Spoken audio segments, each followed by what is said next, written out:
Good morning students. तो कैसे हैं आप लोग? कल आप लोगों ने वीडियो देखे थे, heredity chapter actually 10th class का हम लोग स्टार्ट किए हैं। आप लोग देखे होंगे कल।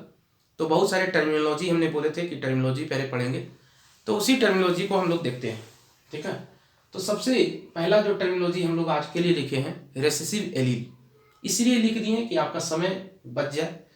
कल हमने बता भी दिए थे, रेसेसिव उसे कहेंगे जो दब जाए, जिसका कैरेक्टरिस्टिक फीचर क्या हो जाए, दब जाए, और जो दबा दे उसके कैरेक्टरिस्टिक फीचर को, उसे डोमिनेंट कहेंगे, है ना। तो यहाँ पर रेसेसिव एलील को हम कैसे समझेंगे?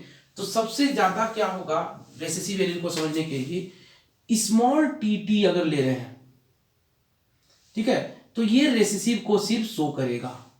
अगर हम लोग कैपिटल टी स्मॉल टी ले रहे हैं, तो यहां पर मोस्ट इंपॉर्टेंट आपको सबसे अच्छा चीजें किसमें दिखेगा कि रेसेसिव है और कौन डोमिनेंट है, किसमें दिखेगा, किसमें पता चलेगा? इस तीनों में से किसमें पता चलेगा कि कौन डोमिनेंट है कौन रिसेसिव है? अगर बोल दिया जाए कि इस तीनों में बताइए भाई, किसमें सबसे एग्जैक्ट पता चल जाएगा कि ये डोमिनेंट है ये रिसेसिव है? तो इसमें सबसे एग्जैक्ट पता चल जाएगा, क्योंकि आप देख पा रहे हैं कि इसमें एक अपर केस लेटर है, एक लोअर केस लेटर भी। लोअर केस लेटर को हम लोग रेसेसिव से लिखते हैं, तो इसको हम लोग नाम दे रहे हैं टॉल प्लांट, कभी भी ड्वार्फ नहीं कहेंगे। तो इसका निश्चित तौर पे टॉल किसके कारण आ रहा है भाई? इस कैपिटल टी के कारण, ना कि स्मॉल टी कारण। स्मॉल टी का आता तो क्या देते? ड्वार्फ दे देते। ठीक है, तो यहां पर क्या आ रहा है? टॉल पी प्लांट आ रहा है, यानी निश्चित तौर पे ये वाला इसको क्या कर दिया? सप्रेस कर दिया है ना। ये वाला इसको क्या कर दिया है? सप्रेस कर दिया है। ठीक है, तो ये चीजें जो है इसे सप्रेस कर दिया। तो यहां पर हमको इससे पता चल जा रहा है कि भाई, इसी से पता चल रहा है कि कौन डोमिनेंट है कौन रिसेसिव। निश्चित तौर पे ये डोमिनेंट हो गया इसका मतलब, और ये रिसेसिव हो गया। यहां पर नहीं पता चल पा रहा, यहां नहीं पता चल पा रहा, इसको पता करने के लिए दोनों हम ले रहे हैं। तो इसका रिजल्टेंट क्या आ रहा है? टॉल प्लांट आ रहा है। तो देखिए, उसको देख लेंगे रिसेसिव एलील क्या है। What is recessive allele? हमने लिख दिए, तो वहां से पता चल गया आपको। Recessive allele is an allele that exerts its effect only in the homozygous state। Recessive allele वैसे एलील को कहेंगे जो अपना इफेक्ट को सिर्फ होमोजाइगस कंडीशन में शो करे। And in heterozygous condition its expression is masked by dominant allele, यानी सिर्फ और सिर्फ होमोजाइगस कंडीशन में शो कर रहा है अपने आप को। अगर हेट्रोजाइगस कंडीशन है तो ये मास्क्ड हो गया, इसका इफेक्ट क्या हो गया? छिप गया। किसके कारण? इसके कारण। तो ये अपने आप को शो नहीं कर पा रहा है। तो रेसेसिव के लिए हम ये लिखेंगे symbol. It is represented by lower case letter. Lower case letter मतलब स्मॉल लेटर से डिनोट करते हैं एक्चुअली। डोमिनेंट एलील क्या है? ए डोमिनेंट एलील मास्क और hides expression of a recessive allele. Recessive allele के एक्सप्रेशन को क्या कर देगा? मास्क कर देगा। ए डोमिनेंट एलील मास्क और hides expression of a recessive allele and its is represented by upper case letter. जैसे डोमिनेंट एलील के लिए क्या हो जाएगा भाई? तो एक सिंबल कैपिटल टी होमोजाइगस में भी लिख सकते हैं और कैपिटल टी स्मॉल टी भी लिख सकते हैं। ये वाला क्या कर दिया? इसको दबा दिया, यानी चे एक्सपेक्ट को दबा दिया। ठीक है, तो ये क्या हो गया? डोमिनेंट हो गया, और ये रिसेसिव हो गया। तो रिसेसिव के लिए होमोजाइगस जब भी लिखेंगे तो होमोजाइगस। तो अब बात आ गया भाई यहां पर दो बातें, एक होमोजाइगस क्या है और एक एलील क्या है। तो होमोजाइगस क्या होता है? Similar pair of allele is called homozygous. Simple सी बात, सिमिलर पेयर ऑफ एलील, यानी अगर कैपिटल टी लिख रहे हैं तो होमोजाइगस है। एग्जांपल के तौर पर capital T homozygous, small T homozygous है। Heterozygous dissimilar pair of allele, देखिए एग्जांपल के तौर पर dissimilar pair of allele, capital T small T, यहाँ दोनों सिमिलर पेयर ऑफ एलील है तो होमोजाइगस। ये दोनों सिमिलर पेयर ऑफ एलील है, होमोजाइगस। यहाँ देखिए डी सिमिलर पेयर हो गया, एक कैपिटल हो गया एक स्मॉल हो गया, तो निश्चित तौर पे इसे क्या कर देंगे भाई? हेट्रोजाइगस कर देंगे। तो होमोजाइगस और हेट्रोजाइगस हम लोग समझ गए। अब जीन क्या है? तो बहुत बड़ी टर्मिनोलॉजी है ये। Gene is the unit of inheritance. Unit of inheritance मतलब क्या कर रहे हैं?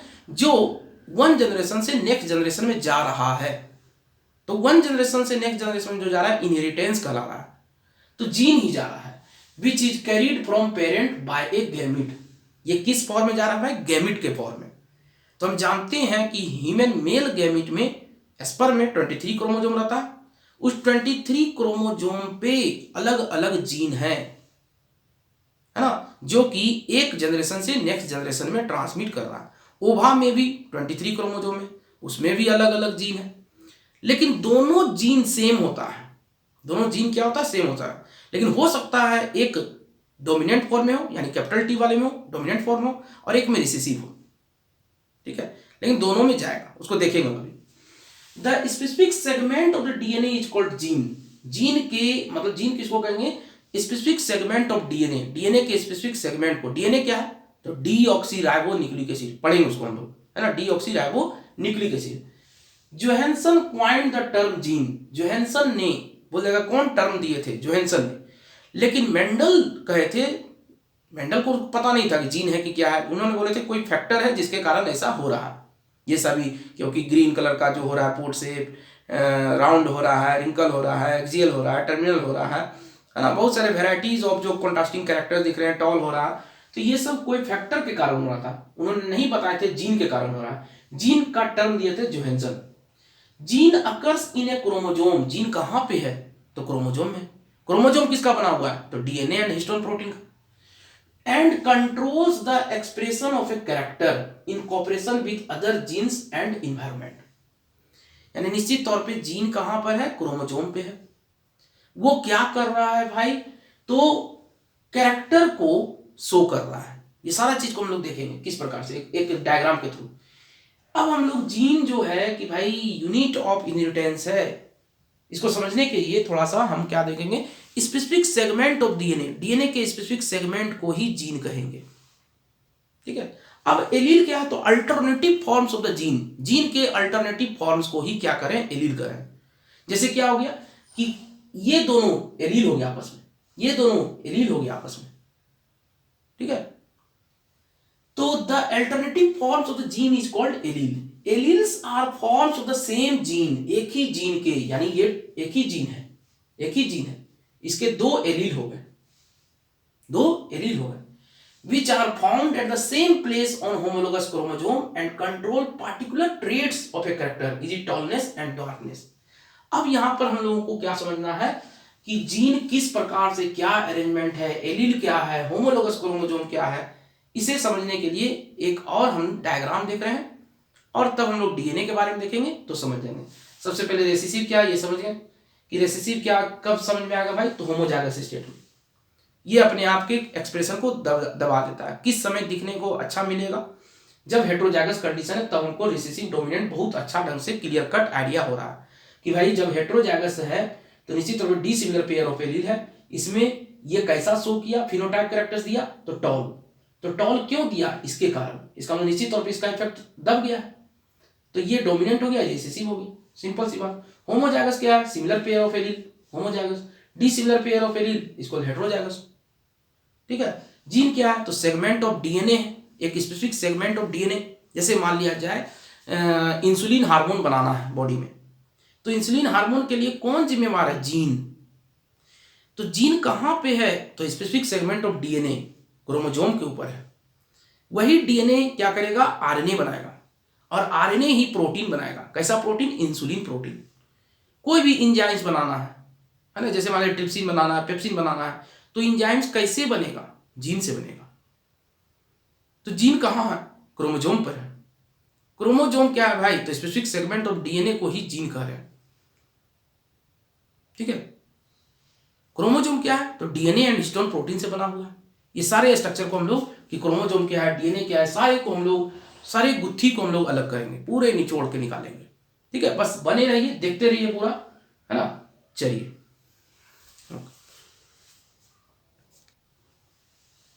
देखिए, तो हम लोगों ने होमोलोगस क्रोमोसोम को अगर देखना है कि होमोलोगस क्रोमोसोम क्या है, ठीक है। अभी होमोलोगस एक टर्म्स आया था कि होमोलोगस क्या है, chromosomes that carry the same set of gene in the same sequence, chromosomes that carry the same set of genes, बात को पकड़ेंगे, chromosomes that carry the same set of gene in same sequence, although they may not necessarily carry identical alleles of each gene। देखिएगा बात को समझिएगा कि हम जानते हैं कि कोई स्पर्म लिए, बाय द वे एक स्पर्म लिए और एक ओवा लिए,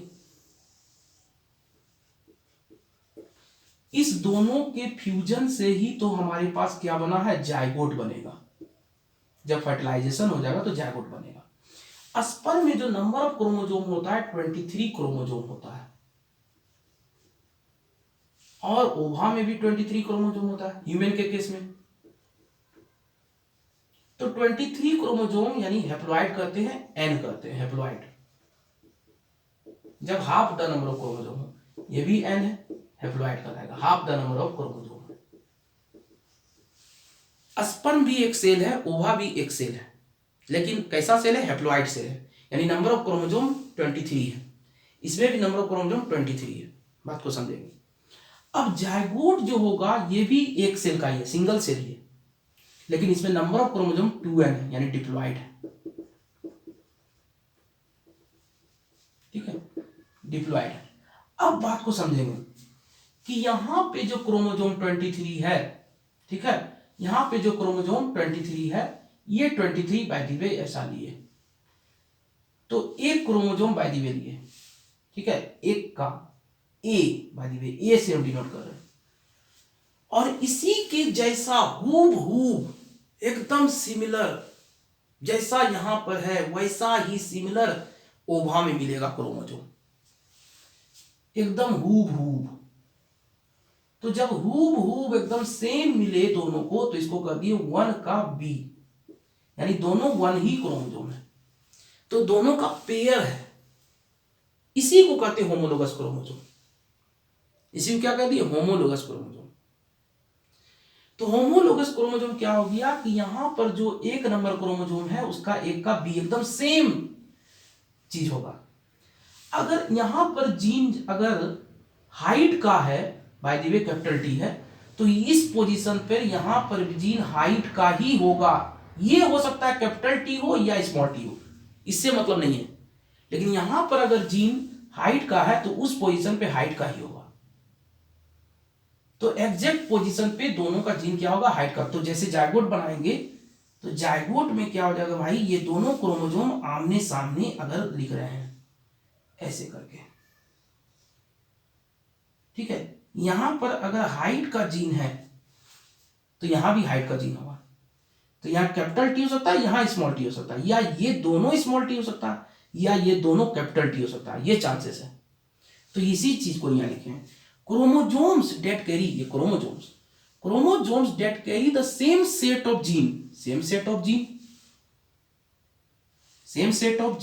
इन द सेम सीक्वेंस, उसी सीक्वेंस में, although they may not necessarily carry identical alleles of each gene, यानी आइडेंटिकल एलिल्स, ऐसा कोई जरूरी नहीं कि आइडेंटिकल एलिल्स हो, जीन सेम होना चाहिए, लेकिन एलिल्स सेम हो भी सकता है, नहीं भी हो सकता है।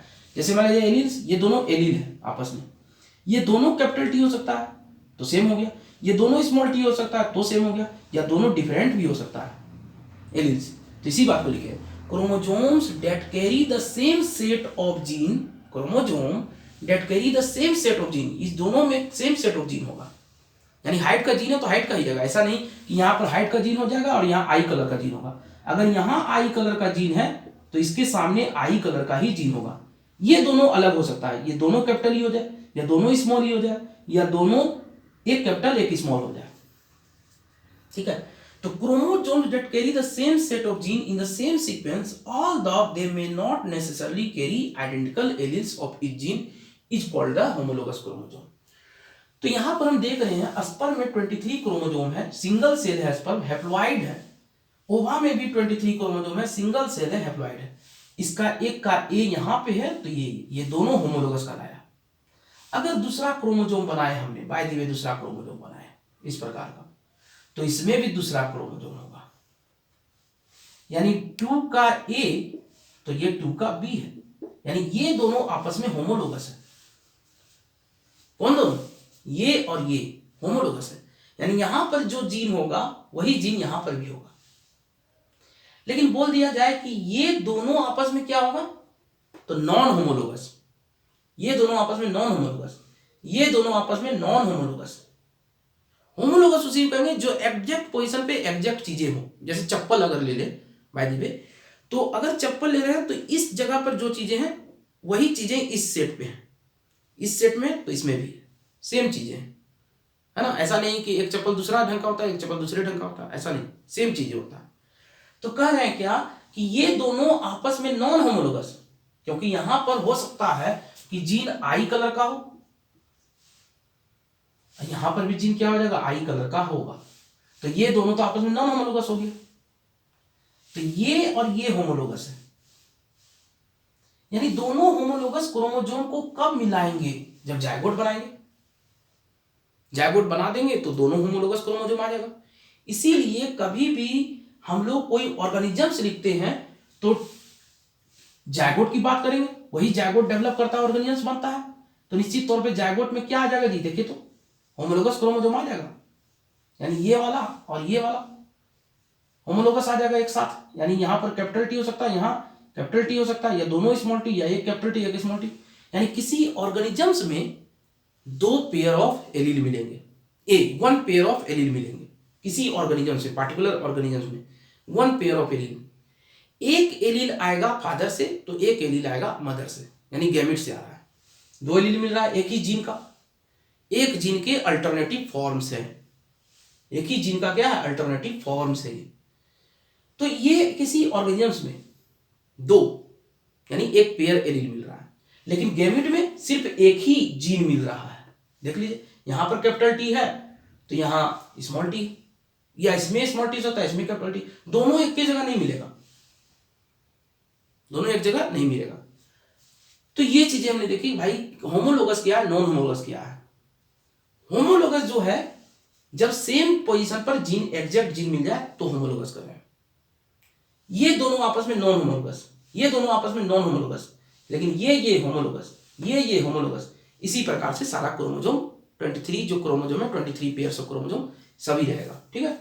अब देखिए क्या है, यहां पर हमने एक होमोलोगस क्रोमोसोम बना के रखे हैं। बाय द वे 1 का ए है और 1 का बी है, होमोलोगस क्रोमोसोम है दोनों। कैसा क्रोमोसोम है, होमोलोगस क्रोमोसोम। तो इस होमोलोगस क्रोमोसोम में ये particular segment of the DNA है जिसको हम लोग जीन कहते हैं। तो particular segment of the DNA this is called gene, particular segment of the DNA this is called gene. ये दोनों जीन है, लेकिन दोनों आपस में कैसा है, allele, alternative forms of the gene, gene के ही अल्टरनेटिव फॉर्म्स है। तो ये दोनों जो एलील्स है सेम जीन का, एक ही जीन का, यानी कैरेक्टर अगर हाइट ले रहे हैं, देख लीजिए कैरेक्टर हाइट ले रहे हैं तो उसी का जीन है, alleles of the same gene. ये दोनों भी एलील्स है, लेकिन alleles of the different gene. देखिए दो अलग अलग जीन हो गया। सेम जीन कब कहेंगे, जब यहां यहां रहेगा तब सेम जीन। ये कह रहे हैं तो different gene, alleles of the different gene. अब होमोजाइगस कह रहे थे, होमोजाइगस क्या कह रहे हैं, similar pair of allele is called homozygous. तो होमोजाइगस दो तरह का है, एक डोमिनेंट एक रिसेसिव। अगर अपर केस लेटर में लिखे तो डोमिनेंट, देख लीजिए होमोजाइगस डोमिनेंट एलील हो गया, ये होमोजाइगस रिसेसिव एलील हो गया। दोनों लोअर केस लेटर में, दोनों अपर केस लेटर में लिखा हुआ है। यहां हेट्रोजाइगस एलील यानी dissimilar pair of allele, dissimilar pair of allele. तो dissimilar pair of allele को करेंगे heterozygous, similar pair of allele को कहेंगे होमोजाइगस। तो ये चीजें हमने देखी। अब हम बात करेंगे भाई क्रोमोसोम क्या है। तो क्रोमोसोम मेनली जो होता है, बात को समझेंगे कि क्रोमोसोम मेनली बना होता है डीएनए प्लस हिस्टोन प्रोटीन का। ऐसे नॉन हिस्टोन प्रोटीन भी होते हैं, हिस्टोन प्रोटीन, ठीक है। यानी chromosome is made up of DNA and histone protein. अब बोल देता भाई एक टर्म आ जाता है क्रोमेटिन क्या है। क्रोमेटिन और क्रोमोसोम में अंतर क्या है। क्रोमेटिन भी बना होगा डीएनए और हिस्टोन प्रोटीन से, तो दोनों में अंतर क्या है। क्रोमेटिन को अगर कंडेंस्ड कर देंगे, क्रोमेटिन को अगर क्या कर देंगे, कंडेंस्ड कर देंगे तो क्रोमोसोम बन जाएगा। और क्रोमोसोम को अगर डीकंडेंस कर देंगे तो क्रोमेटिन बन जाएगा। बात को समझिएगा।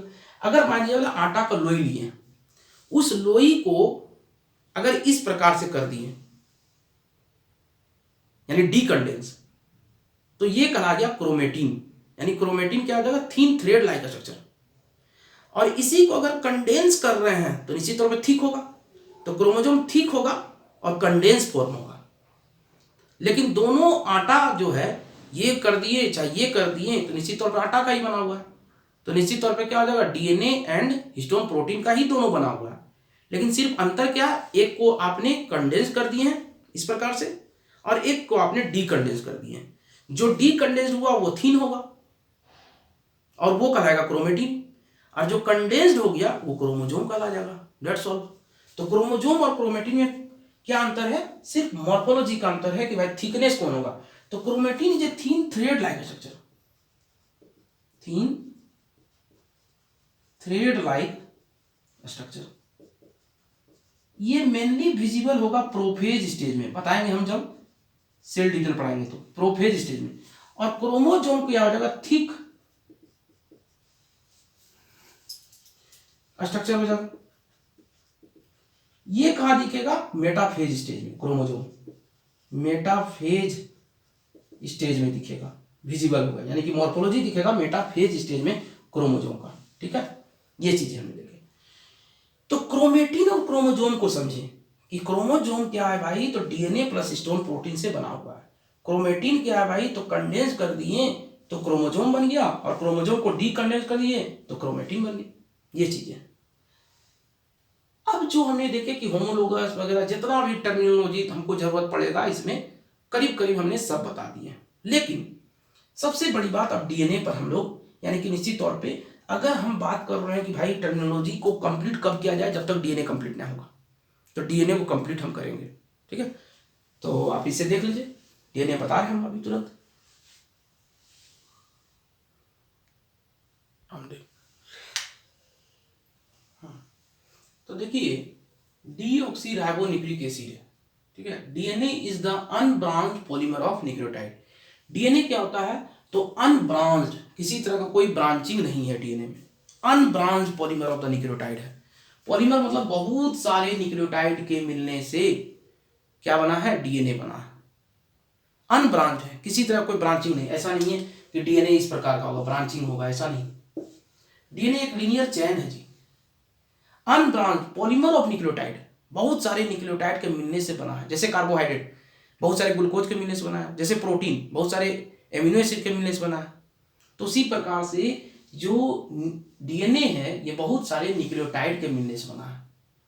तो न्यूक्लियोटाइड भी किसी ना किसी चीज से बना होगा। तो न्यूक्लियोटाइड किससे बना है, तो देखिए न्यूक्लियोटाइड जो है वो 3 चीजों से बना है, nitrogenous base, pentose sugar and phosphate. ठीक है, तो नाइट्रोजनस बेस जो है ये प्यूरिन एंड पाइरिमिडीन है। क्या है, प्यूरिन एंड पाइरिमिडीन है, 2 तरह का। पेंटोज शुगर भी 2 तरह का होगा, deoxyribo sugar and ribo sugar. Phosphate H3PO4 को फॉस्फेट करते हैं, जानते हैं आप। न्यूक्लिक एसिड जो होता है वो 2 तरह का होता है, एक डीएनए होता है, एक आरएनए होता है। डीएनए डीऑक्सीराइबोन्यूक्लिक एसिड कहेंगे, आरएनए राइबोन्यूक्लिक एसिड कहेंगे। न्यूक्लिक एसिड का जो डिस्कवर किए थे वो फ्राइडरिच मिक्सचर ने किए थे, पस सेल पे, यानी जो मवाद रहता है पस रहता है उसी में डिस्कवर किए थे फ्राइडरिच मिक्सचर ने न्यूक्लिक एसिड का। 2 तरह का न्यूक्लिक एसिड होगा, एक डीएनए एक आरएनए। ठीक है, दोनों unbranch polymer of the nucleotide है, दोनों, चाहे वो डीएनए हो चाहे वो आरएनए हो, दोनों unbranch polymer of the nucleotide है। तो सबसे पहले न्यूक्लियोटाइड किससे बना है, अनब्रांच तो है, पॉलीमर थे, लेकिन न्यूक्लियोटाइड किससे बना है, तो nitrogenous base, pentose sugar and phosphate से।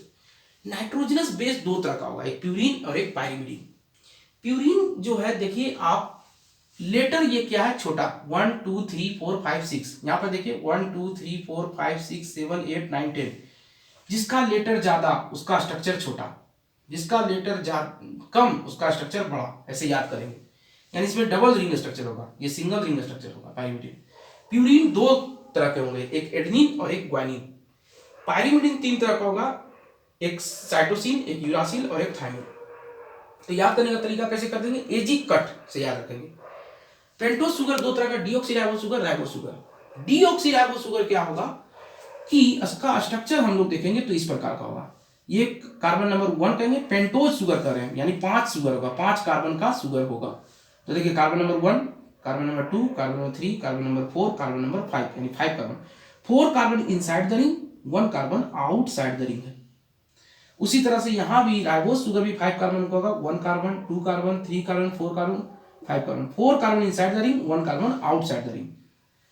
तो अब देख पा रहे हैं कि 4 कार्बन जो है इनसाइड द रिंग है, ये डीऑक्सीराइबोज और राइबोज शुगर में अंतर क्या है? सारा चीज सेम है, सिर्फ अंतर क्या है, 2 नंबर कार्बन पे, देख लीजिए 2 नंबर कार्बन पे अगर ऑक्सीजन नहीं हो, 2 नंबर कार्बन पे अगर ऑक्सीजन नहीं हो तो उसे डी मतलब हटना, किसका? तो ऑक्सीजन का। कितने नंबर से? 2 नंबर से, सिर्फ 2 नंबर से। ये देखा गया स्ट्रक्चर में, डीएनए का स्ट्रक्चर में देखा गया।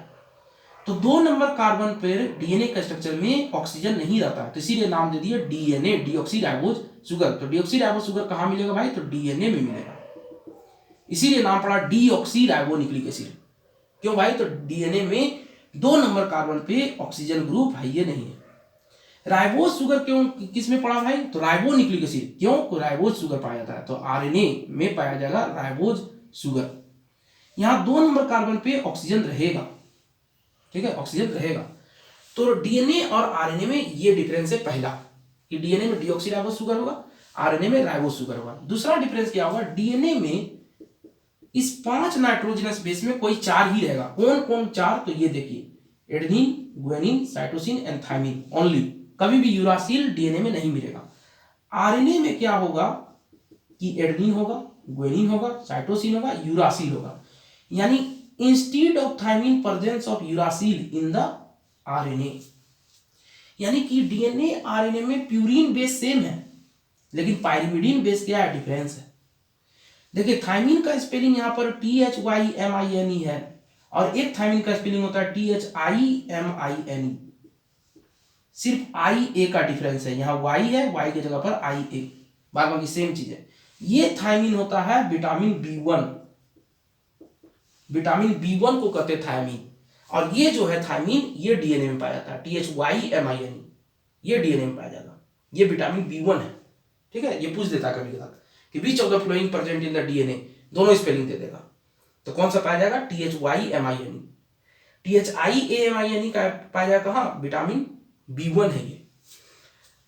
तो हमने देखे फॉस्फेट का स्ट्रक्चर H3PO4 है, ये स्ट्रक्चर देख लिए। डीएनए और आरएनए 2 तरह का न्यूक्लिक एसिड है, दोनों में अंतर क्या है? पहला अंतर हमने देखे कि डीएनए में डीऑक्सीराइबोज शुगर होगा, आरएनए में राइबोज शुगर होगा। डीएनए में जो पाया जाएगा एडेनिन, गुआनिन, साइटोसिन, थाइमिन पाया जाएगा, आरएनए में adenine, guanine, cytosine and uracil पाया जाएगा, ठीक है। अब देख पा रहे हैं हम लोग कि भाई ये जो न्यूक्लियोटाइड है इससे बना है, तो ये बहुत सारे न्यूक्लियोटाइड के मिलने से ही डीएनए बना है, और बहुत सारे न्यूक्लियोटाइड के मिलने से ही आरएनए बना है। तो डीएनए आरएनए में हमने 2 अंतर देखे। और अंतर क्या होता है डीएनए आरएनए में? कि डीएनए डबल हेलिकल स्ट्रक्चर होता है, मेनली ज्यादातर डीएनए कैसा होता है? डबल हेलिकल, इस प्रकार से एक हेलिक्स दिए, डबल हेलिकल स्ट्रक्चर। लेकिन आरएनए सिर्फ सिंगल हेलिकल स्ट्रक्चर होगा, सिंगल हेलिकल स्ट्रक्चर आरएनए। और डीएनए क्या होगा? डबल हेलिकल स्ट्रक्चर होगा, ठीक है। DNA most of the organisms में जेनेटिक मटेरियल का काम करेगा, आरएनए किसी किसी ऑर्गेनिजम्स में जेनेटिक मटेरियल का काम करेगा, जैसे आरएनए वायरस में, ठीक है। तो most of the organisms DNA is the genetic material. इसी जेनेटिक मटेरियल पर क्या होता है? जेनेटिक कोड होता है, और इसी कोड को रिकॉग्नाइज करता है, और इसी से क्या बनता है? प्रोटीन बनता है। तो कल हम लोग आगे देखेंगे, क्योंकि लंबा लेक्चर जा रहा है। चलिए, okay bye, thank you. Like करते रहिए, सब्सक्राइब करते रहिए।